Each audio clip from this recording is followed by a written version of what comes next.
Hey everyone, I want to show you guys how I have set up my batteries inside my frame.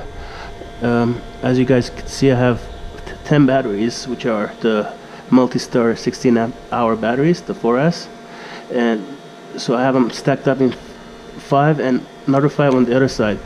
These 5s are running in series, so is the other one, and then they are joined together in parallel, and to give me that 72 volt nominal and 32 amp hour capacity. I'm charging my pack right now.